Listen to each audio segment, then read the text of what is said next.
en una exacta foto del diario, señor ministro del imposible, y en pleno gozo, y en plena euforia, y en plena risa, su rostro simple. Seré curioso, señor ministro, ¿de qué se ríe? ¿De qué se ríe? Felicitaros el año en primer lugar, desearos lo mejor para este año que acabamos de comenzar y agradeceros que acudáis una vez más o la primera vez, según cada cual, a un acto de Izquierda Unida en el que hoy vamos a hablar de Europa, vamos a hablar de un tratado que nos puede llegar a condicionar la vida de una forma dura y para eso contamos con su autora, con la autora del libro El asalto de las multinacionales a la democracia, TTIP, el asalto de las multinacionales a la democracia. Ella es Adoración Guamán, es profesora titular de Derecho del Trabajo y de la Seguridad Social en la Universidad de Valencia y es directora de la Fundación Europa de los Ciudadanos, la fundación que depende de Izquierda Unida y de la que también contamos hoy aquí con su presidente, José María González, que además es coordinador de Izquierda Unida de Castilla y León y que todos conocéis de sobra en esta ciudad. Bien, yo solamente voy a mencionar algunas de las obras, de los libros que ha escrito también Adoración. Yo creo que tenemos la suerte de contar hoy en Ávila con una persona entregada a lo que es, en este caso, el TTIP y muchas otras directivas que se están preparando y acuerdos que se están preparando en la Unión Europea y que, además, es una de las personas, o mejor dicho, la persona que empezó a teorizar el trabajo garantizado. Eso que hemos venido hablando en las últimas campañas electorales y que desde Izquierda Unida hemos estado desarrollando en los últimos tiempos y, bueno, yo creo que es un lujo contar hoy con Dori, con Adoración y, bueno, espero que disfrutéis de su presentación sobre este libro y de todo el trabajo que hay detrás y de cómo ella misma nos va a explicar de dónde viene, a dónde nos puede llevar todo esto y cómo, si se trabaja y si conseguimos seguir profundizando en ello y comprometiéndonos en todo lo que es posible hacer contra esto, igual quizá también pararlo, ¿no? Entonces, bueno, como decía, Adoración ha escrito varios libros, tanto ella misma como autora, como colaboradora de otros, y entre esos títulos se encuentran La libertad de información de los trabajadores, Derecho del trabajo y defensa de la competencia, ¿Qué hacemos con la universidad?, Educación pública de todos y para todos, Las claves de la marcha verde, Lecciones sobre Estado social y derechos sociales, El huracán neoliberal, Una reforma laboral contra el trabajo, Derechos sociales, integración, economía y medidas de austeridad, la Unión Europea como el constitucionalismo social, TTIP, el asalto de las multinacionales a la democracia, el trabajo garantizado, en definitiva, una propuesta necesaria frente al desempleo y la precarización, en definitiva, como veis, un montón de títulos y de trabajo relacionado con el mundo del trabajo y con el mundo de la Unión Europea también y de Europa, ¿no? Por mi parte, nada más. Voy a ceder la palabra a Dori. Vamos a tener un periodo de tiempo en el que ella va a intervenir y después abriremos un turno de palabra para que todos y todas los que consideréis podáis preguntar o aportar lo que queráis. Y por mi parte, nada más. Muchas gracias. Muchísimas gracias. Buenas tardes. Es un honor estar aquí y que me hayáis invitado a pasar esta tarde con vosotras y con vosotros para poder compartir un tema que creo que es de máxima importancia para nuestras vidas y al cual estoy dedicando mis esfuerzos en el marco de unas campañas que están ya movilizando a muchísima gente en todo el Estado español, en la Unión Europea, que son las campañas Stop TTIP, no al TTIP, y que espero que al final de esta charla pues muchas de vosotras y vosotros os sintáis con ánimos para uniros a esta campaña contra el tratado, porque realmente creo que como reto ciudadano en este momento, el principal reto ciudadano en este momento que tenemos las y los europeos es parar el tratado. Hoy voy a hablar del TTIP. El TTIP es un acuerdo que se está negociando entre Estados Unidos y la Unión Europea, llamado de libre comercio y de inversión, que como veremos va mucho más allí. Pero no solamente voy a hablar del TTIP, voy a hablar de otros tratados y para no caer en el baile de siglas vamos a empezar definiendo cuáles son estos otros tratados que están en danza, que están ahora mismo en fase de aprobación y que tienen casi la misma importancia o a veces incluso más que el TTIP. Al lado del TTIP, que está en fase de negociación, como os digo, hay otro tratado, que es el TPP, el Tratado Transpacífico, que está siendo negociado por Estados Unidos y 11 países de la cuenca del Pacífico, que pretende aprobarse, se ha acabado la negociación y pretende aprobarse el día 4 de febrero en Nueva Zelanda. Este tratado es un tratado de libre comercio e inversión que permitirá a Estados Unidos y a los 11 países de la cuenca del Pacífico un acuerdo para la liberalización de servicios y la libre circulación y que permitirá a Estados Unidos el control de esa parte. Además de este TPP, se está negociando el CETA, que es el acuerdo entre Canadá y Estados Unidos y la Unión Europea. El CETA es un acuerdo muy parecido a lo que vamos a explicar ahora y cuyo contenido ya está acabada la negociación. Ya tenemos el texto del CETA, que son más de 1.600 páginas con anexos. Es decir, estamos hablando del TTIP, que está en fase de negociación, pero tenemos a una especie de hermano gemelo, un poquito menor, cuya negociación ya está acabada y que pretende aprobarse por la Unión Europea y por Estados Unidos en 2016. Además, como complemento, tenemos el TISA, que es un tratado únicamente dirigido a servicios, que está siendo negociado de manera multilateral fuera del marco de la OMC en Ginebra y que el lunes nuestro Parlamento Europeo, la Comisión de Comercio del Parlamento Europeo, tiene que emitir un dictamen sobre él, este mismo lunes. Y al lado de todo esto está el TTIP. ¿Quién está negociando 3 de estos grandes tratados? La Unión Europea.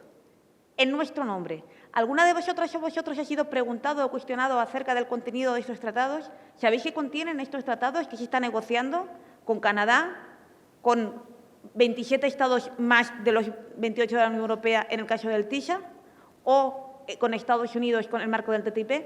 No, probablemente no tenéis conocimiento de lo que está negociándose en vuestro nombre, de lo que está negociando la Unión Europea, de lo que está negociando la Unión Europea con el respaldo de sus Estados miembros como España, pero de espaldas a la ciudadanía. Y esto es lo que es fundamental conocer. El TTIP podría ser definido como, en primer lugar, un acuerdo de libre comercio. En términos clásicos, un acuerdo de libre comercio es un acuerdo entre 2 o más países para eliminar barreras arancelarias. Si pensamos en el origen de la Unión Europea empezó como una zona de libre comercio, luego como un mercado común, luego como una unión económica y monetaria y el objetivo sería la unión política. Es decir, la Unión Europea en sí misma es una estrategia de unión, primero comercial, se quitan las barreras, luego se ponen aranceles comunes y luego se van dejando circular cada vez más factores entre ellos. ¿Qué problema tienen estos tratados de libre comercio? Bueno, el problema que tienen estos tratados de libre comercio, y en particular estos últimos, el TTIP, el TPP, el CETA y luego el TISA, es que no se orientan en exclusiva a eliminar los aranceles para permitir que circulen los factores de producción, sino que van mucho más allá. Van a afectar a los derechos laborales, van a afectar a los derechos medioambientales, van a afectar a la democracia, van a afectar a los derechos sociales. ¿Por qué? Voy a poner un ejemplo antes de entrar en materia. El tema del etiquetado de los productos. Cuando Estados Unidos, por ejemplo, tiene una normativa de etiquetado de los productos que nos comemos que es menos exigente que la Unión Europea, los productores exigen que para no tener problemas a la hora de comerciar, ambas normativas se igualen. Cuando los grandes lobbies indican sus preferencias a la Comisión Europea de Estados Unidos, quien está negociando para igualar ambas normativas, evidentemente, lo que quieren es que se igualen a la baja. Es decir, que al final la normativa que predomine, la normativa que se llegue a acordar en común, sea una normativa que menos exigente es para los productores. Y, por tanto, la ciudadanía tendríamos menos conocimiento de qué está exactamente en ese etiquetado. Con el tema de la carne pasa lo mismo. En Estados Unidos la trazabilidad de la carne es menor que en la Unión Europea. Saber el origen de la carne. Las exigencias de etiquetado de productos respecto de la trazabilidad de la carne es menos exigente. Para nosotros eso es importante, tener claro de dónde viene la carne que nos comemos. Para nosotros es importante tener claro que lo que nos estamos comiendo no tiene organismos genéticamente modificados. Nuestra normativa respecto a los organismos genéticamente modificados es más potente que la normativa estadounidense. Por tanto, sí, de lo que se trata es de llegar a un acuerdo para que los productos puedan circular libremente, Lo que se está negociando en realidad es los derechos de la ciudadanía respecto de la normativa de esos productos. Lo que pasa es que, y ahora veremos cómo se hace, se da un giro. Lo que para nosotros son derechos, y yo tengo el derecho a saber que lo que me como no tiene organismos genéticamente modificados. Y los productores y las grandes multinacionales dicen, no, esto no es un derecho, esto es una barrera al comercio. Y aquí viene el cambio de paradigma. Según estos tratados, lo que para nosotros son derechos laborales, medioambientales, sociales, ya no son derechos como tal conseguidos por muchas luchas sindicales de movimientos ecologistas, no.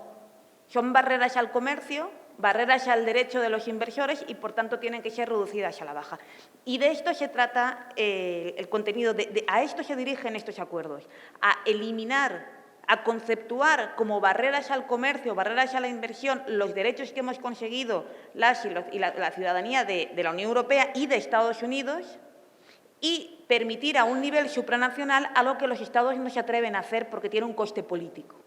En el momento en que la decisión de rebajar la protección respecto de los organismos genéticamente modificados ya no está en el Estado-nación, ya no es un diputado al que puedes decirle, me están haciendo esto, sino que se eleva ya ni siquiera a la Unión Europea, sino mucho más allá, la responsabilidad política se diluye. Y por la vía de estos tratados, elevando el nivel de decisiones mucho más arriba de lo que está ahora, pueden permitirse en las multinacionales incidir en las decisiones que deberíamos tomar la ciudadanía, que se tomarán en un nivel mucho más elevado, sobre el que no podemos hacer nada y que además no tiene coste político. Y nosotros lo que tenemos que conseguir es que tenga coste político diciendo no a estos tratados. Vamos a empezar desde el principio a ordenar esto y os voy a relatar, que es básicamente lo que intenté hacer en el libro, cuál es la génesis del TTIP, de cómo se ha ido conformando el Tratado de Libre Comercio e Inversión Unión Europea-Estados Unidos, cuál es su contenido, cuáles son las falacias o cuáles son las vías por las que la Unión Europea está intentando hacer una campaña de publicidad respecto de la ciudadanía para que se apoye este tratado y cuáles son las vías que creo que hay para resistir. Todo esto en 18 minutos. La voluntad de firmar un tratado de libre comercio e inversión Estados Unidos y Unión Europea no es nuevo. De hecho, desde 1995 a la actualidad se han venido persiguiendo negociaciones bilaterales para conseguir que se firmara. Pero la Unión Europea tenía una política mucho más proclive a las negociaciones multilaterales. De hecho, la Unión Europea no tendía a hacer tratados bilaterales ni regionales, sino a participar en foros multilaterales como la OMC. Estados Unidos sí que firmaba tratados regionales y bilaterales. ¿Os acordáis del Tratado de Libre Comercio de las Américas, el llamado NAFTA? El llamado NAFTA, que entró en vigor el 1 del 94, que por cierto es el día en el que su comandante Marcos se elevó, ¿vale? ¿Os acordáis del alzamiento zapatista, el 1 del 94, precisamente protestando porque había entrado en vigor el ALCA? El subcomandante Marcos dijo aquello de los tratados internacionales afectan a los pueblos y afectan a la soberanía de los pueblos, y efectivamente lo hacen.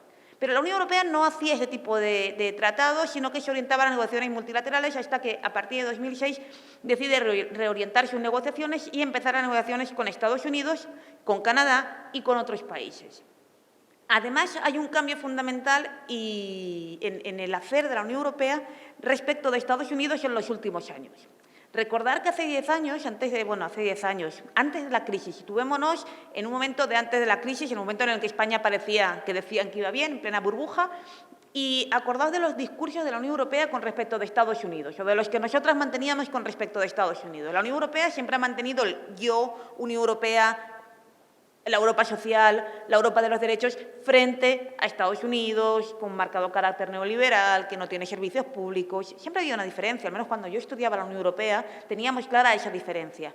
Sin embargo, en los textos que marcan el TTIP desde el comienzo, digamos, real de sus negociaciones, que fue en 2013, la Unión Europea se empeña en remarcar que tenemos valores comunes compartidos con Estados Unidos. ¿Tenemos valores comunes compartidos con Estados Unidos realmente en cuanto a servicios públicos, en cuanto a medio ambiente, en sanidad, derechos laborales? ¿Conocéis cómo se regulan los derechos sindicales en Estados Unidos? Directamente no se regulan. Directamente está permitido, hay una regulación, pero es muy básica, directamente se permiten las prácticas antisindicales. Hay despido libre en Estados Unidos, por no hablar del derecho a la salud, derecho a la seguridad social. No tenemos valores compartidos, al menos desde los que consideramos que hay en nosotros un Estado social, que hubo un Estado social y los que aspiramos a mantener los derechos sociales, no hay esos valores compartidos. Pero el TTIP se empeña a decir que sí que lo hay. Y el objetivo del TTIP, según los documentos que lo impulsan, es que estos valores compartidos con Estados Unidos, que nosotros mantenemos que realmente no existen, tienen que ser expandidos al resto del mundo en un claro posicionamiento imperialista, porque son los valores occidentales buenos frente al resto. Evidentemente, aquí hay un objetivo geopolítico claro. La Unión Europea, en un momento de debilidad, en un momento de crisis de la Unión Europea, conocemos que la Unión Europea no ha salido de la crisis económica, esto es una crisis de legitimidad, el tema de los refugiados ha afectado, y no podía ser de otra manera, a la Unión Europea y a la imagen que los ciudadanos tenemos de la Unión Europea, etcétera, etcétera, etcétera. En este momento, la Unión Europea gira definitivamente hacia Estados Unidos y dice, ahora aquí una alianza con Estados Unidos, una alianza íntima, porque voy a poner no solamente el comercio de bienes, servicios, capitales en común, y lo voy a promover, sino que además, y de esto se trata el TTIP fundamentalmente, voy a caminar hacia una convergencia reguladora, es decir, hacia unas normas comunes, y voy a caminar hacia un sistema que permita que las empresas estadounidenses que vienen a invertir a Europa tengan, a la Unión Europea, tengan derechos privilegiados frente a las empresas europeas, porque hay que atraer al capital estadounidense. Este es el corazón del TTIP. ¿Cómo se está negociando esto? Bueno, a partir del año 2013 se da el pistoletazo de salida, pero nadie sabe nada. Nadie sabe nada porque los tratados de libre comercio e inversión de estos, el CETA, el TISA, el TPP, se suelen negociar de manera bilateral y en secreto. Y la Comisión Europea pensaba negociar el TTIP, que evidentemente nos afecta en todos los sentidos de nuestra vida, pensaba negociarlo pues, en despachos, en secreto, con dos comisiones negociadoras, una de la Unión Europea y otra de Estados Unidos, dar el tratado ya finalizado al Parlamento Europeo para que dijera sí no y ya. Cuando, pasado 2013, este documento se filtra por determinados grupos ecologistas y la gente empieza a conocerlo, empieza a protestar y a crearse campañas contra el tratado en la Unión Europea. En este momento cambia la comisión, entra la Comisión Juncker 2014 y la comisaria de Comercio, que parece una tía más lista, se da cuenta que si siguen negociando en secreto, lo que van a hacer es provocar una reacción ciudadana cada vez mayor. Y que hay partidos políticos, por ejemplo, el Partido Socialista, que empieza a vincularse con la tesis de que en secreto no. El contenido ya, pero en secreto del todo no, vamos a darle algo de publicidad. Evidentemente, los partidos, por ejemplo, el GUE, el Partido de la Izquierda Europea, automáticamente dicen no y con este contenido no. Y, por supuesto, tiene que ser transparente. Pero la Comisión Europea dice, bueno, vamos a hacer como si lo hacemos público, vamos a dar una imagen de transparencia y desde octubre de 2014 se abre una página web sobre el TTIP donde se están publicando todos los textos que la Unión Europea, al menos se dice, que la Unión Europea lleva a la negociación. Tenemos un problema. Si se publican los textos que la Unión Europea lleva a la negociación, solo sabemos la mitad de lo que se está negociando. No sabemos lo que Estados Unidos lleva. Cualquiera de vosotras que haya negociado algo con alguien sabe que si solo sabemos los textos de una parte, nos estamos perdiendo probablemente lo más fuerte, lo más duro del tratado. Pero es que además el contenido real de lo que ya está negociado y ya está aprobado solo se puede ver por los parlamentarios y parlamentarias en el Parlamento Europeo y en los nacionales, por aquellos que están vinculados a la negociación, en lo que se llaman reading rooms, que son una sala cerrada donde puede entrar la persona sin móvil, sin folio, sin bolis y puede leer. Coge el papel, lee y se va. Documentos en inglés, con una jerga jurídica muy complicada. Esta es la transparencia de la que hace gala la Comisión Europea. Afortunadamente, nosotras, las que nos dedicamos a investigar esto, ya sea por cuestiones académicas, ya sea porque estamos en las campañas, lo que hemos hecho es leernos el CETA, que ya está aprobado y publicado, tratado con Canadá, y por tanto sabemos lo que básicamente va a contener el TTIP, y además Wikileaks ha filtrado documentos ya finalizados o ya negociados del TTIP. Por tanto, las campañas nos estamos nutriendo de tanto de los documentos pocos o incompletos que nos llegan de la Comisión como de todo lo que se va filtrando para ir negociando los contenidos de este tratado. ¿Cuándo quieren aprobarlo?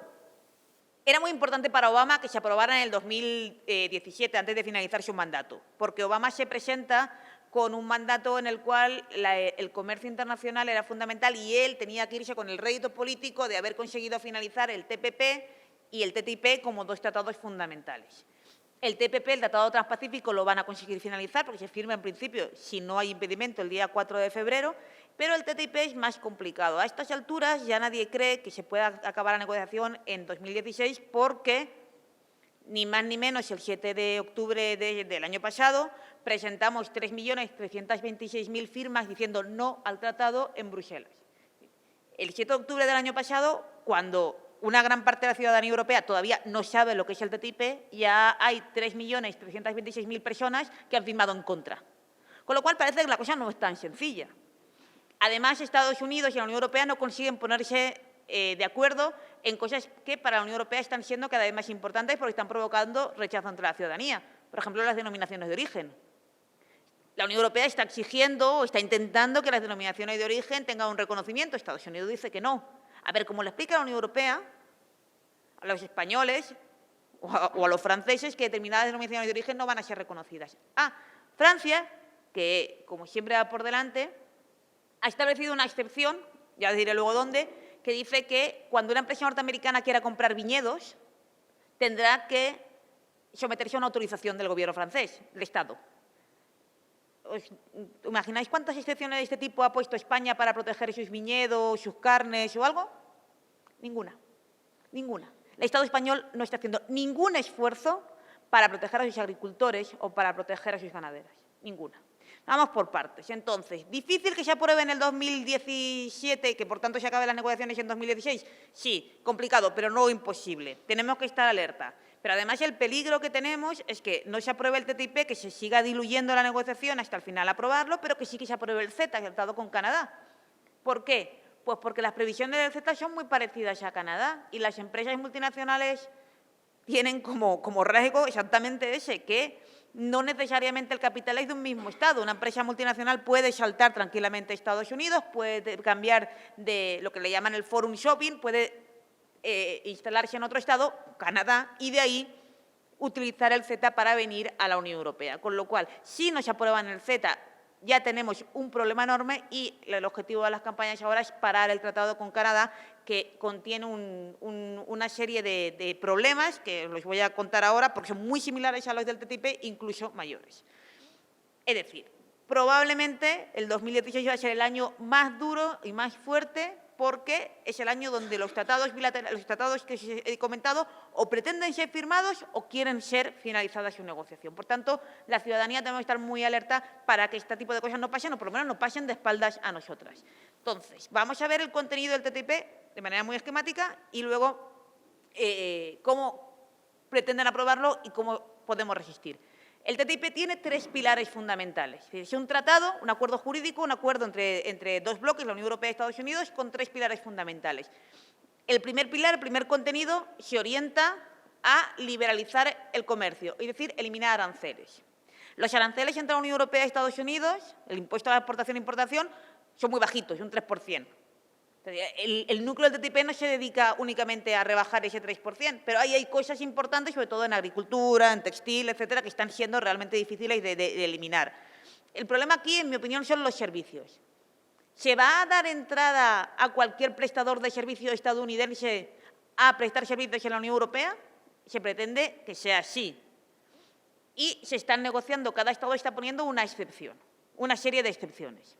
El problema de negociar, como está negociando, es que cada Estado miembro está diciendo a la Unión Europea, vale, que vengan a prestar servicios los prestadores, las empresas estadounidenses, pero cuando vengan a mi Estado yo quiero que cumplan estos requisitos. Por ejemplo, si viene un abogado o abogada estadounidense, tiene que colegiarse al Colegio de Abogados de Valencia para poder ejercer. Ese tipo de requisitos los está negociando el Ministerio de Economía, en particular la Secretaría de Estado de Comercio e Interior, que está dirigida por un señor Jaime García Legaz, que por si no lo conocéis es el que tenía los negocios con el pequeño Nicolás, ese, exdirector de la FAES, ese. Ese está negociando las excepciones que tienen que proteger nuestros derechos como ciudadanas y ciudadanos frente a la liberalización de servicios que pretende el TTIP. Ese señor y su ministerio ha introducido aproximadamente unas 60 excepciones frente a las 100 y pico que ha introducido Francia, por ejemplo. Este señor, que se jacta de estar protegiendo a las pymes, no sabe cuántas micropymes españolas, que como sabéis, las micropymes españolas son el principal tejido empresarial español, las micropymes, las empresas pequeñas y medianas que tienen menos de 6 trabajadores. Le preguntamos a una persona de su gabinete, ¿cuántas pequeñas empresas españolas realmente están comerciando, tienen capacidad para comerciar con Estados Unidos? Y nos contestó, este dato no lo tengo. Y le preguntamos, ¿y usted sin tener este dato afirma que el TTIP va a beneficiar a las empresas españolas? Sí. ¿Cómo lo sabe? Si no sabe cuántas empresas españolas pequeñas, que son la gran mayoría, pueden comerciar con Estados Unidos, ¿cómo usted puede afirmarme que liberalizar el comercio de servicios va a beneficiar a las pymes españolas? Probablemente no sean las pymes españolas las que se beneficien de esta libre circulación, sino las grandes multinacionales. Probablemente sean los pequeños agricultores los que pagan el pato de esta libre circulación y de esta apertura a las multinacionales. El tema de los servicios públicos. Se afirma que no se van a liberalizar los servicios públicos. Bueno, pero se van a congelar. Se afirma que hay servicios como el agua, sanidad, sanidad, educación y servicios sociales y agua no se van a obligar a privatizar. Ahora bien, ya os he dicho que se está negociando una lista de excepciones y una lista de servicios que se liberalizan. Si el día de mañana un Estado miembro quiere convertir en público algún otro servicio, no podría, porque se congela el status quo actual. Puede que sea arriesgado decir ahora, el TTIP va a obligar a la privatización de determinados servicios. No, no es así, pero congela el status quo actual.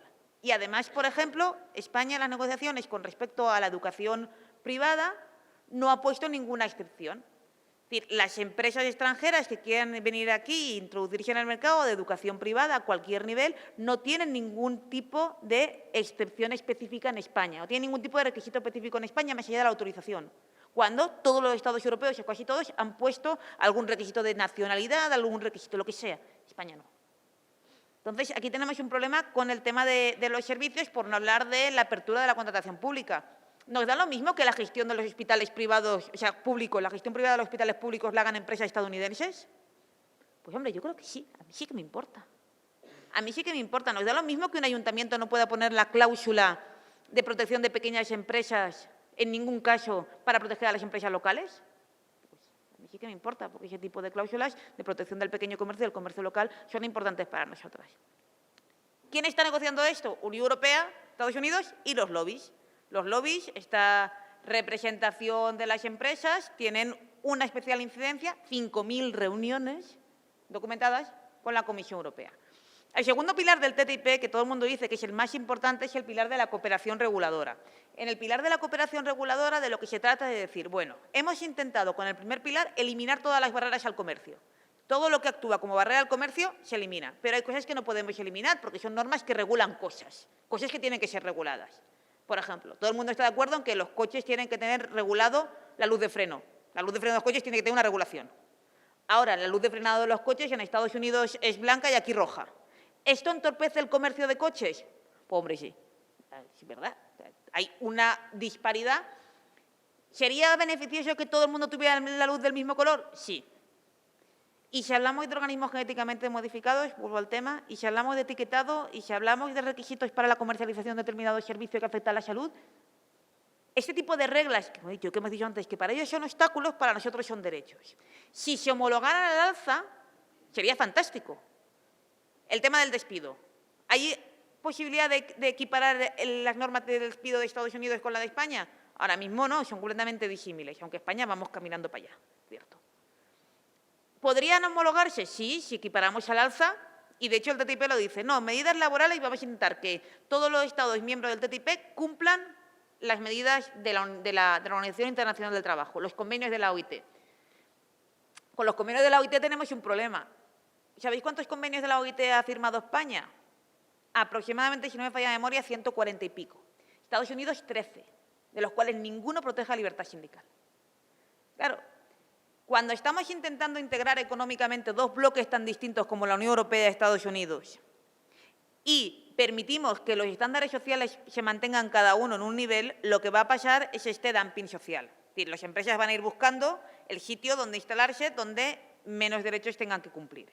Y si intentamos armonizar normas o reconocer normas, lo que vamos a proteger es que los derechos vayan a la baja. En realidad, en el TTIP no se intenta hacer normas comunes. Se intenta fundamentalmente hacer lo que llaman el reconocimiento mutuo. Es decir, tú tienes una norma, yo tengo otra para regular lo mismo, yo te reconozco la tuya y tú me reconoces la mía. ¿Y qué pasa con eso? Pues que damos entrada a nuestro mercado a multitud de productos que no tienen nuestra normativa decidida por instancias que en teoría nos representan, como es el Parlamento Europeo en ese nivel, pero que se permite la entrada a nuestros mercados porque así se decide en el ámbito del TTIP. Por tanto, a mí me parece que esta es la parte más peligrosa, la facultad de regular que va a crearse con el TTIP, de decir, bueno, lo que no se regula en el Estado, porque a ver qué gobierno tiene, con perdón narices, de plantearnos aquí que va a hacer una regulación distinta a organismos genéticamente modificados, o ni siquiera la Unión Europea porque tiene una repercusión social, no, ahora como se sube una competencia más al TTIP. Y por último, y ya con esto acabamos el contenido, está el tema de la protección de la inversión extranjera. Yo sé que todo esto es un poco duro, pero es que si no entramos en el contenido es muy complicado conocer el tratado. Pero aquí hay algunos ejemplos muy claritos. ¿Hay que proteger a las empresas extranjeras cuando vienen a prestar a invertir al Estado? Mucha gente diría, sí, es muy importante que vengan las empresas extranjeras a invertir aquí porque así se crean, por ejemplo, puestos de trabajo. Bueno, podríamos pensar que sí, a no ser que sea Repsol, que lo que viene es a expoliar los recursos naturales. Aquí no, pero América Latina sí. Bien, en cualquier caso, siempre se ha dicho en la teoría general del comercio internacional que era importante que la empresa extranjera que iba a invertir a otro país tuviera una protección específica. Fundamentalmente esto pasa a partir del año 1950 y pico, y la primera cuestión fue un tratado bilateral entre Alemania y Pakistán, mediante el cual, cuando las empresas alemanas iban a invertir a Pakistán, se tenía una protección especial frente a acciones del Estado pakistaní que pudieran perjudicar la inversión alemana. Nos podría parecer, entre comillas, lógico que cuando un inversor extranjero, desde una postura de vista absolutamente imperialista y colonial, pero bueno, cuando un inversor extranjero se quiere ir a un país, entre comillas, menos desarrollado, en ese momento quisiera ir protegido. Pero es que esto se ha mantenido. En el momento y en el mundo tenemos 2.283 tratados bilaterales de inversión. Este tipo de cosas, Alemania-Pakistán, pues sigue en vigor actualmente, 2.283. España tiene firmados 82 tratados bilaterales de inversión con los países más variopintos que podéis imaginar para proteger a las empresas que vienen o las empresas españolas cuando van, frente a acciones que pudieran perjudicar a su inversión. Os voy a poner algunos ejemplos de lo que esto provoca. Philip Morris, tabacalera norteamericana. Philip Morris decide invertir en Uruguay y Uruguay en un momento determinado el Parlamento aprueba una ley mediante la cual deciden ampliar la información respecto de los perjuicios para la salud del tabaco en la cajetilla. Philip Morris afirma que esto perjudica a su inversión y eleva una queja ante un tribunal de arbitraje internacional por $2 billones frente a Uruguay. ¿Por qué? Porque Philip Morris no tiene, Estados Unidos no tiene un tratado bilateral de inversión con Uruguay, pero sí lo tiene con otro Estado que tiene un tratado bilateral de inversión con Uruguay. Y, por tanto, la empresa salta a otro Estado y lo que hace es utilizar este cambio de nacionalidad de la empresa para demandar al Estado. Voy a poner un ejemplo mucho más llamativo, en mi opinión, que es el ejemplo de Vattenfall, una empresa francesa que gestiona gestión privada del agua de un municipio egipcio, de Alejandría. Gestiona las aguas y en un momento determinado el Gobierno se decide elevar el salario mínimo interprofesional. Se eleva el salario mínimo interprofesional en Egipto y la empresa dice que está teniendo menos beneficios. Evidentemente, si tú tienes que pagar más a tus trabajadores, tienes menos beneficios. Y le dice al ayuntamiento que quiere renegociar el contrato. No sé si hay algún concejal en sala, pero si una empresa extranjera a la que tú le has dado a gestionar un servicio te viene y te dice que es que habéis elevado el salario mínimo interprofesional y por eso quiero renegociar al alza el precio del servicio que te doy, pues nos entraría la risa. Pues, oye, igual que yo le tengo que pagar más a mis trabajadores, pues tú también. Bien, pues la empresa francesa decide demandar a Egipto también por unos cuantos miles de millones de euros. Esto es lo que están provocando. Hace poco, una empresa canadiense anunció que iba a demandar al Estado español porque la Xunta de Galicia había paralizado la construcción de una mina en un pueblo tras las protestas de los ecologistas porque realmente iba a ser una catástrofe natural la construcción de esa mina. La semana pasada, una empresa canadiense anunció que iba a demandar a Estados Unidos por 15.000 billones, una barbaridad, pero es que además 15.000 billones de dólares. Obama había decidido paralizar la construcción de una tubería para la circulación de residuos derivados del petróleo tras la cumbre del clima y por las protestas de los movimientos ecologistas. Cuando Obama decide paralizar eso, automáticamente la empresa canadiense dice, bueno, pues te voy a demandar porque yo ya he hecho una inversión reducida, pero tengo unas expectativas de ganancia y, por tanto, esto me está perjudicando. Vuelvo un momento a Philip Morris. Philip Morris a la demanda no solamente pide 2 billones, sino también exige que el Tribunal Arbitral le diga a Uruguay que modifique la ley. Es como decir, pero ¿cómo se atreve una empresa a decirle a un Estado vía un tribunal arbitral que modifique una ley? Se atreven. Esto lo tiene el TTIP. Aunque es cierto que como hubo mucha protesta, la Comisión Europea decidió rebajar el contenido o modificar ligeramente el contenido de esto que se llama ISDS, tribunales arbitrales se llaman ISDS, y ahora ya no lo llaman ISDS, le han cambiado el nombre y en vez de árbitros le llaman jueces, pero el corazón es el mismo. Es permitir a una empresa extranjera que cuando tiene un problema con el Estado donde ha invertido no tenga que demandar al Estado ante el juez nacional, sino que pueda demandar al Estado exigiendo indemnizaciones millonarias ante un tribunal arbitral. Por tanto, se saltan a los jueces. Bien, con semejante contenido parece claro el por qué la Comisión Europea no quiere dar mucha información al respecto, porque verdaderamente cuanto menos sepamos, mejor. Pero aún así ya sabemos mucho y ya estamos movilizándonos porque quieren aprobarlo. ¿Cómo puede aprobarse el TTIP? Hay 2 vías. La vía simple, que es la que parece que querían ellos, que es que lo apruebe el Parlamento Europeo por mayoría simple y el Consejo de la Unión Europea por mayoría cualificada. El Consejo de la Unión Europea es el representante de los 28 Estados miembros. La minoría de bloqueo son 4 estados que tengan el 35% de población. Es decir, que tenemos a Alemania o Francia o es muy difícil. ¿Qué Estado miembro en este momento se opone? El único que ha dicho que se opone al TTIP. Grecia. También dijo que se oponía al tercer memorándum. Es decir, pues, espero que al menos en el TTIP se mantenga la cosa. Han dicho que sí, que se oponen al TTIP. Pero realmente con un Estado no haríamos nada. En el Parlamento Europeo, ¿quién tiene mayoría simple en el Parlamento Europeo? La gran coalición PSOE, o sea, socialistas, más populares, más conservadores. ¿Quién se opone al TTIP? El GUE, por un lado, y para nuestra desgracia, en esa oposición, en el otro lado de la oposición, también están los grupos antieuropeístas de extrema derecha. Pero claro, nosotros como campaña siempre nos hemos alejado absolutamente de las posiciones nacionalistas extremas de estos grupos que evidentemente se oponen al TTIP por otras razones que no son nuestra defensa de la ciudadanía y de los pueblos de Europa. Pero la cuestión es, si sigue la gran coalición en el Parlamento Europeo, tenemos la batalla perdida. Lo que estamos intentando desde la campaña es que el TTIP no se apruebe así, sino que baje a ser ratificado por los Estados miembros. Es decir, que se nos diga a la ciudadanía, no es que se nos pida nuestra opinión y nosotros poder votar en cada Estado, o bien el tratado sea aprobado por los parlamentos o con referéndum. En el Estado español, convocar un referéndum es potestad del presidente del Gobierno, el artículo 92 de la Constitución. Si el presidente del Gobierno no quiere convocar un referéndum, que además no es vinculante, el TTIP lo aprobaría el Parlamento. Pero bueno, por lo menos sería una vía para que cada Estado se pudiera pronunciar y ahí los 28 Estados miembros tendrían que entrar en juego y ahí se abren muchas vías. ¿Es posible parar esto? Y con esto acabo. Yo creo que sí. Bueno, lo creo yo, la historia nos lo ha demostrado. En la Constitución boliviana se introdujo en la constituyente que siguió a la victoria de Evo Morales, se introdujo una cláusula porque los bolivianos y las bolivianas estaban realmente hasta las narices del expolio de las empresas estadounidenses y de sus recursos naturales. Y para evitar este expolio introdujeron una cláusula pequeñita que dice que requerirán de aprobación mediante referéndum popular los tratados internacionales que impliquen integración económica estructural o cesión de competencias a instituciones internacionales. Sencillamente con eso, una cláusula en la Constitución que diga todo tratado internacional que implique cesión de competencia tiene que ser sometido a referéndum popular vinculante.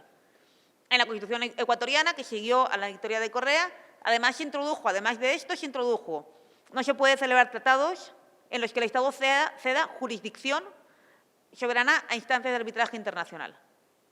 Sencillamente hay que hacer esto. Introducir al máximo nivel, en la norma de máximo nivel, una salvaguarda de nuestros derechos y de la necesidad de que toda medida que vaya a afectar de esta manera a nuestras vidas y que signifique ceder competencias sobre nuestras vidas, sobre nuestros derechos sociales, medioambientales y de salud a organismos internacionales, tenga que ser sometida a referéndum vinculante.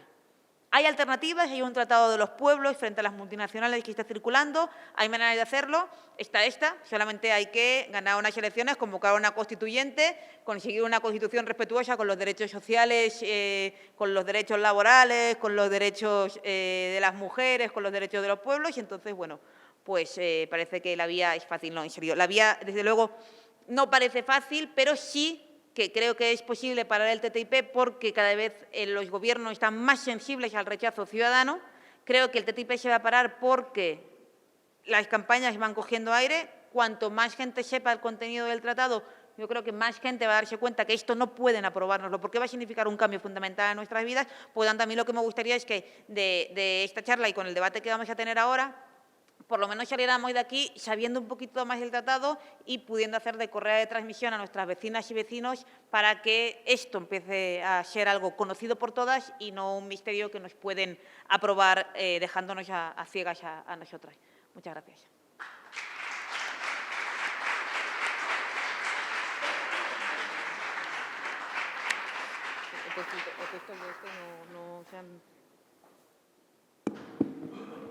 Bueno, muchas gracias, Dori.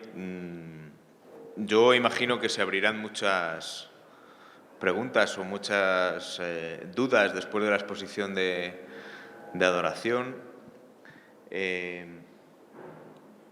Ya, es que si nos acoplan, me han dicho antes. Que decía que seguramente que bueno, con todo esto lo que ha dicho Dori, posiblemente nos haya sorprendido mucho, igual a otra gente no, pero yo creo que esto es una cosa que, como ella decía al final, está ahí, muchas veces no se sabe, no se cuenta, no conocemos y que efectivamente es una cuestión que nos tiene que preocupar, pero que para eso hay que profundizar en ello y conocerlo, ¿no? Entonces, bueno, yo ahora lo que hacemos es abrir un turno, ¿no? Para que la gente, para que los que estéis aquí, pues habléis, preguntéis o le preguntéis a Dori todo lo que no haya quedado claro de su exposición o profundizar en algún punto que haya mencionado y que no haya quedado claro.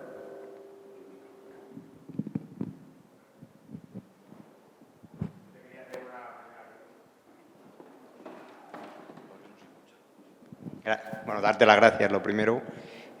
Por lo que has dicho, este tribunal queda al margen de los sistemas judiciales de los países. Entiendo que no va a haber ningún tipo de recurso por parte de las empresas, que supongo que le darán la razón, ni por parte de los Estados. Y me gustaría saber, si lo sabes o si está regulado, cómo sería la composición de esos tribunales y quién la decide. En el modelo original de tribunal de arbitraje del ISDS, que ahora mismo está vigente en los tratados bilaterales de inversión que tenemos con multitud de países y que están vigentes en el mundo, los que están utilizándose ahora, uno de los problemas fundamentales es que los tribunales de arbitraje normalmente o no son públicos o se conocen los jueces con posterioridad, las reuniones son cerradas y no hay actas públicas. Entonces, esto es uno de los problemas que ha planteado siempre el ISDS, esos tribunales de arbitraje. Cuando decide incluirse y desde luego no hay recurso. Esas son las características. Pero claro, cuando hablamos de arbitraje muchas veces pensamos en lo que nosotros conocemos por arbitraje laboral, donde las dos partes acceden, donde se conoce al árbitro, donde hay una resolución por escrito. Esto no tiene nada que ver. Esto es un arbitraje de comercio internacional donde las dos partes no acceden en tanto en cuanto lo que se firma entre los dos estados es que ante cualquier recurso por cualquier empresa directamente se van al tribunal de arbitraje. Y hay abogados y despachos que están ganando muchísimo dinero con esto porque es un circuito muy cerrado de conocimientos muy específicos. En el CETA se incluye un procedimiento similar. 3 árbitros nombrados por las partes, uno por cada parte y uno independiente, sin recurso. Como hubo mucho jaleo con esto y parecía a todas luces que iba a ser el obstáculo fundamental del TTIP, se crea lo que se llama el ICS, en vez de ISDS, ICS. Y se dice, no van a ser jueces, no van a ser árbitros, van a ser jueces. Y hay una propuesta encima de la mesa por la Comisión cambiando. ¿Qué cambia aquí? Le llaman juez y no árbitro, que ha cambiado poca cosa. ¿A mí de qué me sirve que a una persona le llamen juez y no árbitro cuando, desde luego, no está en la carrera judicial, no está sometido al imperio de la ley nacional, está solo sometido a la aplicación del TTIP?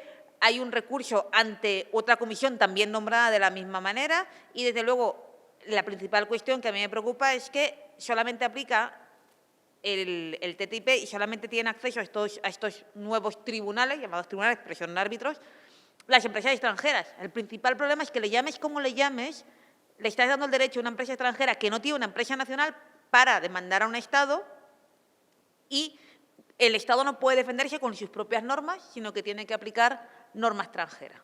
Entonces, ese es el principal problema que ahora mismo plantea, aunque le hayan cambiado el nombre a la comisión.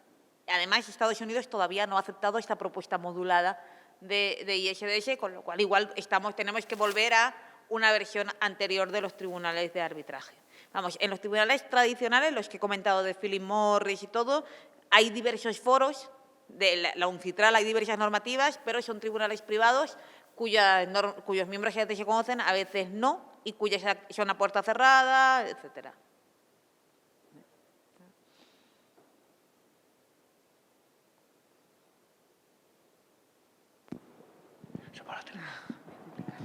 Sí, una pregunta. Es evidente que Izquierda Unida se opone al TTIP.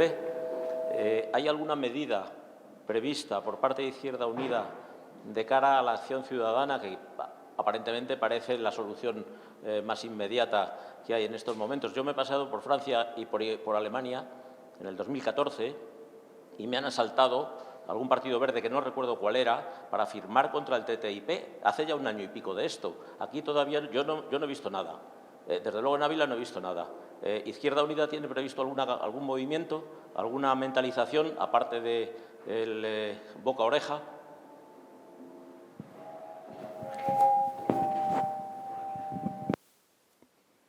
Todas las eurodiputadas y eurodiputados del GUE han hecho actos contra el TTIP y han estado denunciando en los medios de comunicación el tratado y en el Parlamento Europeo sí que hay una oposición frontal de todo el GUE en conjunto. En el Estado español, quien está llevando la batuta son las campañas Stop TTIP y en ellas está presente Izquierda Unida, pero son campañas amplias. Entonces, la idea, al menos desde las campañas internas, es que se hagan campañas conformadas por todos los movimientos sindicales, políticos, ecologistas, etcétera, que entre todos formemos un amplio bloque contra el TTIP. Yo creo que en campaña electoral, ciertamente, Izquierda Unida fue quien más hizo bandera contra el TTIP, aunque realmente el espacio público que tuvimos fue poco. Y una de las cosas que estamos valorando en las campañas ha sido por qué no hemos conseguido. El objetivo de las campañas antes de las elecciones era que el TTIP estuviera en la mesa de debate electoral, conseguir meter el TTIP en campaña. No se consiguió. En ningún momento se habló del TTIP en la campaña electoral, ninguno de los grandes partidos lo sacó. Es cierto que el mapa electoral actual hay 2 partidos a favor claramente, que son PP y Ciudadanos, un partido que dice que sí con alguna discrepancia, que es el PSOE, que sí me lo cambian, el resto, bueno, Convergencia también dice que sí, etcétera, pero digamos el resto, desde Esquerra Republicana de Cataluña para allí, están criticando el tratado con mucha contundencia. Los Compromís, Esquerra Unida, Podemos, la CUP, en los programas está claro, con muchísima contundencia, pero a pesar de eso no ha salido en campaña electoral. Yo no sé si Izquierda Unida tiene previsto en el futuro una campaña específica. Yo sé que la militancia de base estamos trabajando en las distintas campañas y que desde la dirección, fundamentalmente Marga Ferrer, que ha sido una de las personas más activas, hubo un periódico de Izquierda Unida contra el TTIP, se han editado materiales, pero realmente yo creo que se ha confiado en que nuestra participación, se ha confiado en la movilización popular y se ha querido, al menos es una de las cosas que yo he dicho siempre, que el TTIP fuera un impulso de la unidad popular, un impulso de ámbitos donde nuestra militancia participara o participáramos con militancia de otras organizaciones. Yo estoy trabajando en las campañas con el gremio de taxistas. En la vida jamás había planteado que iba a tener tanto trabajo en común con las asociaciones de médicos, con las de taxistas, con las de agricultores, y realmente esto está consiguiendo, en donde funcionan las campañas, que estemos tejiendo lazos con otros movimientos de otras asociaciones, y esto es positivo. Ahora, donde no funcionan las campañas, desde luego creo que la organización debería tomar las riendas del asunto. Así que tenéis faena. No, simplemente era una postilla lo que estabas comentando, porque estuve leyendo hace 2 o 3 días, Barcelona, el Ayuntamiento de Barcelona se ha declarado, Barcelona han declarado ciudad ante TTIP, en concreto, vamos. Una de las cuestiones que hemos hecho desde las campañas ha sido impulsar que tanto ciudades, desde las más pequeñitas a las más grandes, como parlamentos autonómicos se posicionaran contra el tratado. Curiosamente, en algunos sitios hemos conseguido que el PSOE se pronuncie, incluso en las Cortes de Aragón, porque Podemos lo presionó muchísimo y al final consiguió una moción más light, pero consiguieron aprobar una moción contra el TTIP, y en ayuntamientos pequeños los concejales socialistas han entrado tranquilamente en las mociones contra el TTIP. Ahora, cuando te vas al Parlamento, les Corts Valencianes, ¿no? Pues es imposible.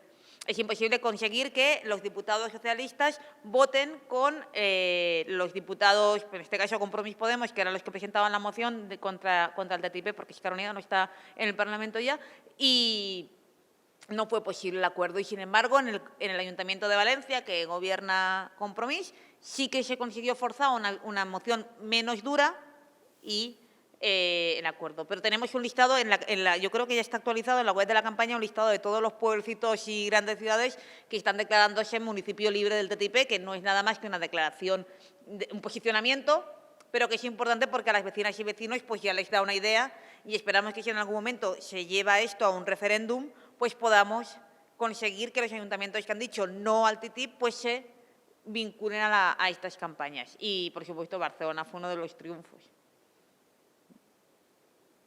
Cosa que te quería decir. Cuando has dicho que algunos estados están poniendo determinadas condiciones, me hace pensar que igual estados como España u otros que no pongan condiciones van a ser los lugares donde van a venir a aterrizar todas esas empresas, donde menos pegas tengan, pues ahí irán, ¿no? O sea, que al final a lo mejor nos encontremos con que, pues vale, somos 28 estados, pero si 25 han puesto pegas, pues en realidad solo nos vamos a ir a fastidiar a 3. Bueno, en realidad, a ver, me explico. La participación de cada uno de los Estados miembros como tal solo se da en el primer pilar, que son servicios, y solo se da porque los Estados pueden introducir algunas excepciones. El Tratado de Servicios, el TISA, está negociándose, eso sí, con la participación directa de los Estados en todo, porque son todos servicios. Aquí se hace de la siguiente manera. La Unión Europea lleva a la negociación un listado donde pone excepciones de la Unión Europea para evitar la entrada al mercado del comercio de tal. Ninguna. De Francia, esta. De Alemania, esta. Entonces hay un documento larguísimo y cada estado ahí ha ido poniendo sus excepciones. Solo para el primer pilar, para servicios. Para el resto no hay posibilidad. El resto va todo en bloque. Cuando los estados negocian, cada uno, por ejemplo, el tema España, ¿qué ha hecho? Veterinaria. Las personas que quieran ejercer veterinaria en España tienen que colegiarse. Abogados, colegiación, este tipo de cosas. Pero si te vas a sanidad, educación, todo privado, porque lo público está excepcionado. En materia de sanidad y educación solo se habla de servicios privatizados, o sea, en manos privadas, sin capital público. Todo esto, España no ha introducido ninguna excepción. ¿Esto va a atraer a empresas extranjeras aquí? Bueno, pues puede que sí. Esto va a tener, y ese es el argumento de la Comisión, cuanto más se liberalice el comercio de servicios, mejor para el Estado, porque va a atraer a más empresas extranjeras. Pues depende en términos de qué mides tú el beneficio. En términos de PIB puede ser, pero en términos de igualdad y desigualdad, desde luego no. ¿Qué es lo que está pasando realmente con el mercado actual en España? Si nosotros basamos la pseudo-recuperación en una mayor competitividad a base de atraer empresas extranjeras porque rebajamos los derechos laborales y lo que estamos consiguiendo es reducir el desempleo a base de generar empleo precario, temporal y parcial, estamos aumentando el Producto Interior Bruto, reduciendo el desempleo, pero aumentando la precarización y la desigualdad. Entonces, creo que la promoción de la competitividad estatal a base de la venta de derechos es una mala estrategia si se pretende crear un futuro decente para la gente. Y el Gobierno español, desde luego, tiene eso en la cabeza, que es el mismo que está negociando el TTIP, el mismo que ha hecho la reforma laboral, el mismo que ha vendido nuestros derechos sociales y laborales en los últimos 3 años. Francia tiene otra dinámica completamente distinta, a pesar de que el Gobierno francés no es la pasionaria, pero tiene otra dinámica completamente distinta respecto a los derechos sociales y laborales. La campaña de la Comisión predecía en el 2013 que iba a aumentarse el PIB 119 millones anuales 119 millones de euros anuales de aumento de PIB. Pero la misma comisión luego se rectificó a sí misma diciendo que ella prevé que va a haber un aumento del PIB, pero que no puede cuantificarlo. Ciertamente los estudios de la comisión han sido muy criticados porque son estudios con un modelo macroeconómico que solo cuantifica los posibles beneficios y predice que va a haber coste cero. No hay ningún coste, según los estudios de la comisión, ni social ni político en la aprobación del TTIP. Claro, pretender que vaya a rebajar los derechos respecto a la salud, respecto a la sanidad, al medio ambiente, a coste político y social cero, es iluso. Por tanto, todas las predicciones de la comisión yo creo que tienen que ser cogidas con pinzas porque hay otros estudios de muchísimas universidades que avisan del TTIP. Y si alguna tiene curiosidad, que mire cuáles han sido los efectos del Tratado de Norteamérica, el NAFTA. Los efectos del NAFTA para México, para el campo mexicano, para las agricultoras y agricultores mexicanos han sido terribles. Y para los trabajadores y trabajadoras estadounidenses también. Porque ha producido una traslación de empresas de Estados Unidos a México, porque en México, desde luego, hay derechos laborales mucho más reducidos. Esto no ha aumentado el bienestar de México y sí que ha aumentado el desempleo estadounidense. Entonces, el efecto del Tratado de las Américas creo que es un espejo donde podríamos mirarnos para saber lo que puede pasar con el TTIP. Pero esto está muy debatido también, es uno de los grandes debates. ¿Qué consecuencias puede tener? Y es de los más complicados. A ver, bueno, buenas tardes, muchas gracias por la exposición. En el ánimo de aportar en esa idea de la sensibilización, que yo creo que es la que forma parte de este acto, yo tuve la oportunidad hace 1 año y medio de formar parte de un equipo de extensión que hubo en mi empresa, en Nissan, dentro del ámbito de sensibilización también por parte de comisiones obreras de las consecuencias del TTIP, en el que nos reunimos compañeros de los diferentes sindicatos que tenemos representación en toda Europa, en el Comité Europeo, para analizar las consecuencias que este tratado tenía sobre el sector de la automoción y cómo todo ello tendría unas implicaciones bárbaras en las condiciones de trabajo, especialmente las condiciones de trabajo, y no solo de los compañeros repartidos por toda Europa, ¿no? Desarrollamos ahí un debate interesante, pero lo hicimos de una manera paralela, viendo cómo nuestra empresa, que es una empresa de origen japonés, repartida por todo el mundo, tiene también plantas en Estados Unidos, concretamente en la planta de Tennessee, una planta en la que ya veníamos haciendo un seguimiento de las condiciones de trabajo que son realmente horribles, propias no de un país que se entiende como democrático, ¿no? Aquello fue muy interesante y sacamos unas conclusiones también interesantes y nos permitió extender de alguna manera lo que habíamos sacado de las consecuencias en el sector de la automoción a los diferentes sindicatos que teníamos representación en Europa, ¿no? Yo creo que es un poco al hilo de lo importante que es tener vivo un debate sobre las consecuencias de un tratado que cambiaría de manera rotunda nuestras condiciones de vida y que además ofrece la oportunidad, tal y como se estructura la política actual en nuestro país, de encontrar un elemento común donde todos y todas podamos luchar de manera frontal, ¿no? Yo creo que eso es interesante. No era una pregunta, sino una reflexión con un ejemplo concreto, ¿no? ¿Podrías contarnos un poquito más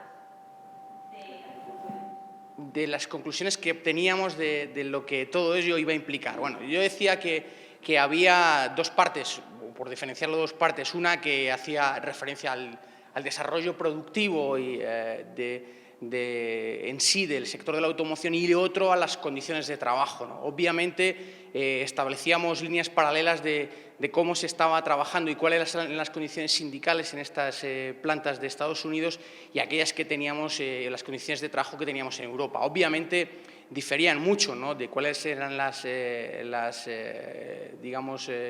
legislación laboral de nuestros compañeros en Inglaterra, donde tenemos la planta más importante de Nissan, a las que teníamos en España, donde tenemos varias plantas, o las que tienen nuestros compañeros alemanes, suecos o finlandeses, ¿no?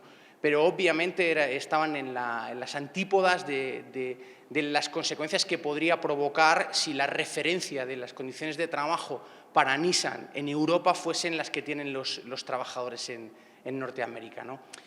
era, tampoco por aburrir mucho, ¿no? Era un informe bastante detallado, especialmente lo que hacía referencia a las condiciones de trabajo, ¿no? Pero esencialmente iba un poco por ahí, ¿no?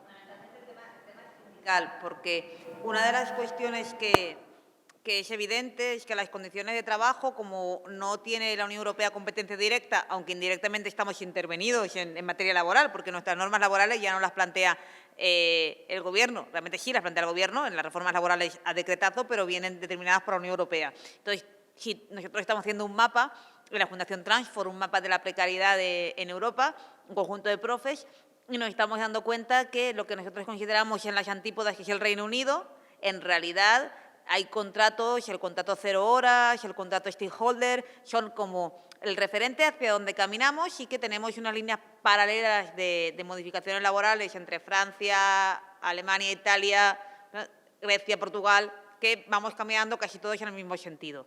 Pero tenemos una serie de topes. La Carta de Sociedad Europea, la Carta de Derechos Fundamentales de la Unión Europea, donde está la libertad sindical como derecho, hasta la huelga, diversos tratados de la OIT que los hemos firmado casi todos. Todo este tipo de topes, de salvaguardas que están fundamentalmente en el derecho social internacional, bueno, pues todavía nos siguen marcando un poco la ruta. Tú no te imaginas en tu empresa que un día dicen, aquí no se sindica ni Dios. No. Tú no te imaginas, bueno, ahora ya nos imaginamos que por hacer huelga te puedan condenar por la vía del artículo 315 del Código Penal por un piquete que dicen que no es un piquete. Sí, ahora ya pasa, pero normalmente no debería pasar. Pero es que en Estados Unidos no es así. Entonces, realmente asusta, sobre todo en el plano sindical, a los sindicalistas que puedan intentar equipararnos con un modelo salvaje, un modelo donde los sindicatos son vistos como el enemigo. Y por la ley también, donde hay estados donde no hay sindicación. Y cuando tú le dices le preguntan a alguien en Estados Unidos, oiga, que la Unión Europea dice que si ustedes firman el TTIP van a ratificar los tratados, el convenio 87 o el 98 de la OIT sobre libertad sindical. Estados Unidos dice, ¿yo? Y la contestación que la leí otro día dice, no, porque el modelo sindical estadounidense en realidad refleja un delicado equilibrio de derechos entre sindicalistas y empresas y por tanto no se puede tocar. Claro, es como para caerte de la silla. No refleja un delicado equilibrio, oiga, lo que refleja es que no hay derechos sindicales que se respetan en Estados Unidos y que ustedes no van a ratificar los tratados internacionales porque no les da la gana. Ahora, no lo hagan, pero no pretendan que la Unión Europea podamos siquiera validar su sistema como bueno, porque nosotros sí que tenemos unos derechos que nacen de normas internacionales aprobadas antes del TTIP, mucho antes del TTIP. Entonces, para mí es uno de los ejes y de los grandes problemas, que no es de lo más discutido. Yo creo que los sindicatos deberían tener un papel más activo en la campaña. Yo creo que la CES en ocasiones ha mantenido una posición tibia. Bueno, no, pero como afirman que van a crearse puestos de trabajo, y es uno de los problemas que sí, que es verdad y si potenciamos el comercio y creamos puestos de trabajo, ¿esto va a ser bueno? Creo que no, que en el medio y largo no, al revés, va a ser una catástrofe.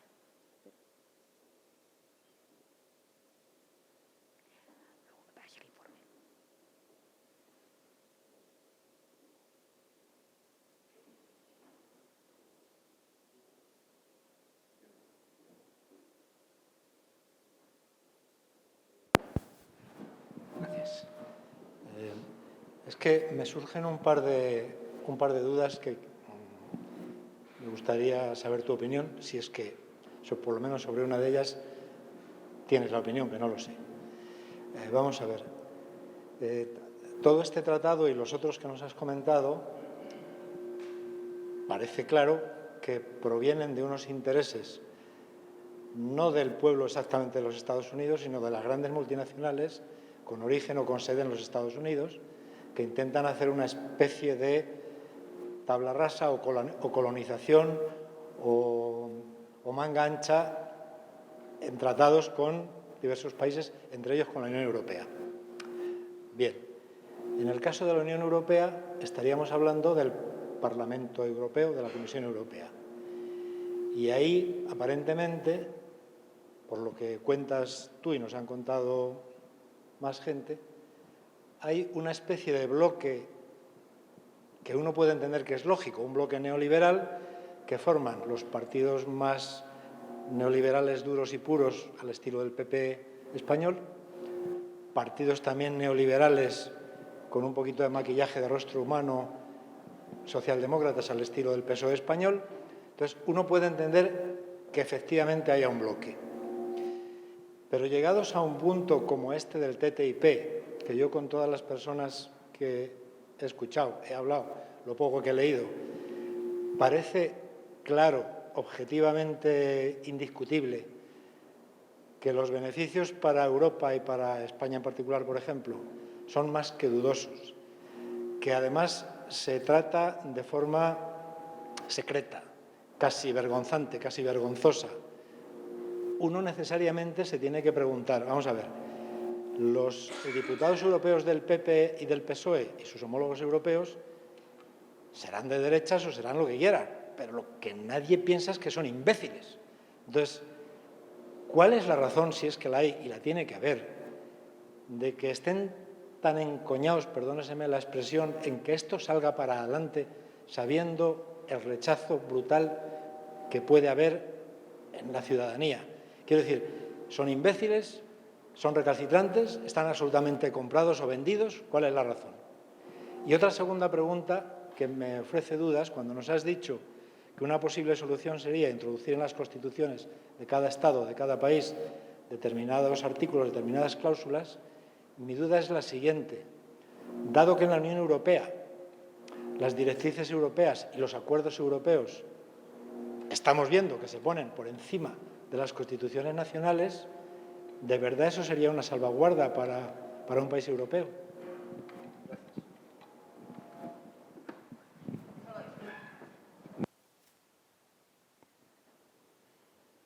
Creo que das en el clavo al decir que, y es algo que no he verbalizado yo, pero que creo que es uno de los principios. Esto no es una lucha en absoluto Europa-Estados Unidos, esto es una lucha, ahora sí, las de abajo contra los de arriba, esto sí que es el 1 y el 99%, porque estamos hablando de un capital financiero, fundamentalmente, pero capital transnacional, que puede ser de nacionalidad estadounidense o de nacionalidad europea, pero desde luego no se vincula a la ciudadanía ni de un sitio ni de otro, frente a las grandes mayorías sociales de ambos lados del Atlántico que van a sufrir las consecuencias. Esto creo que a la mínima que empecemos a leer o a estudiar el TTIP y que comparemos con otros tratados de libre comercio, lo vemos muy claro. También vemos muy claro cuando comparamos con otros tratados de libre comercio de otros lugares, cuáles son las consecuencias de esos tratados para las grandes multinacionales que ganan muchísimo dinero, pero de igual manera sabemos que las consecuencias para las poblaciones de las medidas del Fondo Monetario Internacional, de los consensos de Washington y del consenso de Bruselas, han sido las que han sido y se siguen aplicando. La Comisión Europea y el Parlamento Europeo, ¿a qué intereses responden? Tú lo has dicho bien. Las grandes coaliciones políticas del Parlamento Europeo parece que están absolutamente ilusionadas con el TTIP. Ojo, hay socialdemócratas franceses. La Asamblea Nacional Francesa ya dijo que esto era un tratado mixto o no. Ojo con los socialdemócratas franceses. Pero lo que está muy claro, primero, la Comisión responde a los intereses de los Estados miembros al final, porque los comisarios los nombran los Estados miembros y en esta Unión Europea la gran mayoría de los Estados son Estados de derechas. Y el Partido Socialista responde a unos intereses que les marcan las cúpulas y que en estos momentos están entregados al dogma del libre comercio. Y de la misma manera que el Partido Socialista ha acatado las recomendaciones por país de la Comisión en la que le han obligado a rebajar salarios, destrozar la negociación colectiva, rebajar pensiones, subir la edad de jubilación. ¿Esto va a generar mucho rechazo social y el Partido Socialista lo sabe? No. Juegan a que no va a generar rechazo social. Es que el CETA se aprueba este año y si tú preguntas, sales por la puerta y le preguntas a alguien qué es el CETA, te dirá, ¿cómo? No sabe. La gran mayoría de la ciudadanía europea no sabe lo que es el CETA y se va a aprobar este año con un ISDS, como hemos explicado. Con el TTIP estamos intentando que la gente lo conozca y cuanto más lo conoce la gente, más el Partido Socialista empieza a recular, a decir que quiere más transparencia, a decir que... Yo creo que los grandes capitales juegan a maquillar este tipo de tratados porque saben que cuando la ciudadanía conoce las consecuencias puede votarlos en contra. Por eso también la Unión Europea actúa como un consejo jurídico especialmente eficiente, porque, tú lo has dicho bien, la competencia sobre comercio e inversión en estos momentos la tiene la Unión Europea. ¿Por qué la tiene la Unión Europea? Porque en el año 2007 se hizo una reforma que se llamó Tratado de Lisboa, que nos la colaron por la puerta de atrás cuando estábamos muy tranquilas porque habíamos parado de la Constitución Europea. En el Tratado de Lisboa entra una reforma brutal donde se le da toda la competencia para negociar comercio e inversión a la Comisión. Que la apruebe el Parlamento y el Consejo y se deja a los Estados miembros fuera. ¿Parecía una reforma menor? Pues no, no era una reforma menor, era preparación del TTIP. Con este corche jurídico, ¿qué más da lo que diga la ciudadanía de los Estados? Con controlar el Parlamento Europeo, ¿vale? Y es muy fácil controlar el Parlamento Europeo. ¿Cuántos lobistas hay en el Parlamento Europeo? ¿Cuántos lobistas influyen en el Parlamento Europeo y en la Comisión? ¿Cuánta gente está pagada para convencer a los eurodiputados de que voten lo que las grandes multinacionales quieren que voten? ¿Qué es lo que podemos hacer? Pues intentar que, por lo menos, los eurodiputados socialistas no den su apoyo al TTIP. Creo que la campaña, y la campaña la estamos orientando ahí, a que los partidos socialistas europeos le vean las orejas al lobo y digan, si yo apruebo esto, pues claro, los otros partidos ya están y son los que están llevando el peso de la campaña, pero ahí tienen que acabar diciendo a los partidos socialistas, siquiera por propia supervivencia, que no van a votar esto. Las constituciones. Sí, claro, yo he puesto dos ejemplos muy bonitos donde no había integración supranacional y donde existía soberanía. Si nosotros quisiéramos introducir una cláusula de ese tipo, en la Constitución española tendríamos un problema que se llama competencia. La competencia sobre comercio la hemos cedido a la Unión Europea gracias a Zapatero. ¿Qué hay que hacer? Bueno, yo creo que el problema no es el TTIP, ni el CETA, ni el TISA. El problema es la Unión Europea. No quería yo empezar la intervención diciendo que mi problema fundamental es la Unión Europea para que no dijerais, está loca, ya está. No. Mi problema fundamental es la Unión Europea. Con esta Europa no se va a ningún sitio. Y por eso ayer lanzamos una iniciativa que se llama Plan B para Europa, en la cual firman personas de todo tipo, desde Varoufakis, Ada Colau, Mónica Oltra, Alberto Garzón y compañía, y gente de base, en la cual decimos hay que conseguir un plan B para Europa porque su plan A nos va a matar y nosotros no es que no queramos Europa, no es que seamos ilusos, que pensemos que España tiene que convertirse de nuevo al Estado-Nación, a la peseta y no. Mi proyecto no es ese. Yo creo que hay que avanzar con otros países. Yo no tengo muy claro si toda la Unión Europea, otros, la Unión Mediterránea, no lo sé. Sé que con otros sí. Pero, desde luego, una unión basada en otra cosa que no sea la libre circulación de factores, servicios y capitales y la unión económica y monetaria, porque eso va a matarnos. Y para eso hay que reformar la Unión Europea, y yo creo que hay que recuperar determinadas competencias estatales, y entre otras comercio, o introducir en una futura normativa europea ese tipo de cláusulas. Y ese camino, desde luego, es largo, pero el contrario nos lleva a una senda de autodestrucción que estamos solo empezando a transitar. Las cosas pueden ir mucho a peor.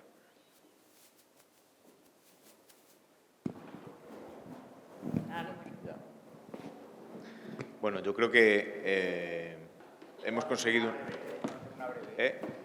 Si es muy brevísimo, que tenemos 10 minutos. ¿Está prevista la duración del tratado en el tiempo, si es necesario renovarla, o si, desgraciadamente, si se aprueba, cuál es la forma de salirse de él? ¿Un futuro Parlamento distinto a este? Todos los tratados tienen una cláusula de denuncia. Cualquier tratado internacional tiene una cláusula de denuncia, pero claro, una vez tú entras en un entramado, es como decir, ¿te puedes salir del euro? Te puedes salir del euro. ¿Te puedes salir de la Unión Europea? Te puedes salir. ¿Es fácil? Sería una barbaridad, una desconexión en estos momentos conllevaría unos efectos bárbaros sobre el conjunto de la población. Una vez aprobado el TTIP, ¿podremos salirnos de él? Mejor no entrar. Pero sí, todo tratado internacional tiene una cláusula de denuncia, todo. Bueno, pues decía que para no tenernos que salir, mejor no entrar. Por tanto, como bien ha dicho Dori, hay mucho por hacer y queda mucho trabajo por delante. Yo creo que al menos hoy hemos conseguido, para quien no conociera en esta sala de qué iba esto, pues al menos abrir la puerta al conocimiento de lo que se nos puede venir encima o de lo que se nos está viniendo encima con los tratados internacionales. Yo creo que leía a alguien, no sé si era tuyo, Dori, o de alguien, un artículo de cuáles son las verdaderas líneas rojas o cuál es la verdadera línea roja en este momento, ¿no? Yo creo que esta es una línea roja evidente y, bueno, en cualquier caso, aunque sea complicado, como dice ella, y nos vaya la vida en ello, yo creo que va a ser apasionante, ¿no? Es decir, los que estamos en la izquierda seguimos creyendo que hay una posibilidad de construir una Europa diferente, una Europa de los ciudadanos, una Europa de los derechos, que estuvo ahí, o estuvo cerca, o casi, bueno, no cerca, ¿no? Pero estuvo en su camino y que ahora está retrocediendo, ¿no? Pero que es recuperable. Y, por tanto, yo creo que esa es una de las labores que tiene que hacer la izquierda de forma amplia y profunda en el próximo tiempo, más allá de lo que esté ocurriendo en los Estados-nación o lo que esté ocurriendo en procesos electorales. La izquierda va a seguir estando ahí mientras haya gente comprometida con cualquier injusticia y, por tanto, vamos a seguir trabajando en ello, ¿no? Unas veces seremos más, otras veces seremos menos, pero yo creo que lo importante es seguir ahí y, bueno, vamos a seguir trabajando. Izquierda Unida tendrá que hacer lo que corresponda en este ámbito si no lo ha hecho lo suficientemente hasta ahora, igual que lo tendrá que hacer el movimiento sindical o el ecologista o todos para conformar ese grupo ciudadano y social que de verdad pues haga frente, como tú comentabas en otros países de Europa, a todo esto en el próximo tiempo, ¿no? Entonces, bueno, vamos a seguir en ello. Os animo a que sigáis conociendo, informándonos sobre esto y profundizando, y espero que podamos seguir repitiendo actos de estas características para seguir clarificando y profundizando en todos estos asuntos. Agradezco nuevamente a Dori su presencia hoy aquí. Estamos pasando frío en esta mesa, supongo que ahí también, pero, en fin, los recursos... Pero bueno, una visita más de todas las que está haciendo por España en este tiempo y que va a seguir haciendo para hablar de todo esto. Agradecerla nuevamente y os pido, por favor, se ve la playa, muchas gracias. pero se ignoran los cantegriles. Tienen sus hijos ojos de mando, pero otros tienen mirada triste. Aquí en la calle suceden cosas que ni siquiera pueden decirse. Los estudiantes y los obreros ponen los puntos sobre las íes. Por eso digo, señor ministro, ¿de qué se ríe? ¿De qué se ríe?